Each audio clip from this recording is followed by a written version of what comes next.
কি আছে অঙ্কটাতে? 0.02। কেউ যদি বলো 0.2, ঠিক আছে। এবার এখানে একটা কথা বললি, 0.2 ধরো 2 শূন্য আছে। কেউ যদি এরকম করে বলো যে 0.20 হবে না, দশমিকের পরে যতগুলো অঙ্ক থাকবে সব কেটে কেটে বলতে হবে 0.20। ঠিক আছে, মনে থাকবে এটা?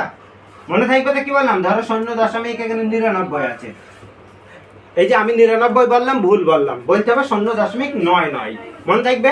দশমিকের পরে ওই রকম পূর্ণ সংখ্যার উচ্চারণ করা যাবে না, ঠিক আছে? কেটে কেটে বলতে হবে প্রত্যেকটাকে। এবার দেখো এখানে আছে 0.02, মাঝখানে এই চিহ্নটাকে চেনো তোমরা? কি? গুণ চিহ্ন, তারপরে 0.2। দেখো নিয়ম, দেখো কেমন সহজ করে করবো। দেখো এই দশমিক তুলাইতে পারো তোমরা? তাহলে কি করবো, উপরে শুধু 2টা লিখলাম, যেহেতু লেফট হ্যান্ডের জিরোর কোনো দাম নেই কো, তাই 2। আর দশমিকের জন্য কত লিখবো? 1। দশমিকের পরে কটা অঙ্ক আছে? 2টো। কটা শূন্য বসবে? 2টো। বসিয়ে দিলাম, অসুবিধা হয়নি তো কাউরে? গুণ চিহ্নই দিলাম। এরও দশমিক তুলাই, এর তুলালাম, নাহলে রাগ করবে। তাহলে এরও দশমিক তুলাই, তাহলে কত হবে? 2, নিচে কত হবে বলো? 10। বাহ, দশমিকের জন্য 1, দশমিকের পরে কটা অঙ্ক আছে? একটা। যটা অঙ্ক থাকবে তটা শূন্য হবে। কার পরে? 1-এর পরে। এবার দেখো তোমরা এখানে কাটাকুটি করেছো, তাই নাই? কাটাকুটি করার চেষ্টা করেছো, আমি কাটাকুটি করবো না। 2 আর 2 এর গুণ করে কত হয়? 4। আর নিচে 100, আর এখানে কত আছে? 10। এদের গুণটা কেমন সহজে করি দেখো। এখানে কত আছে? 100, আর এখানে জাস্ট শূন্যটা বসিয়ে দিবা, ঠিক আছে? তাহলে কত হয়ে গেল? 1000। নিচে কটা শূন্য আছে? নিচে কটা শূন্য আছে? 3টি।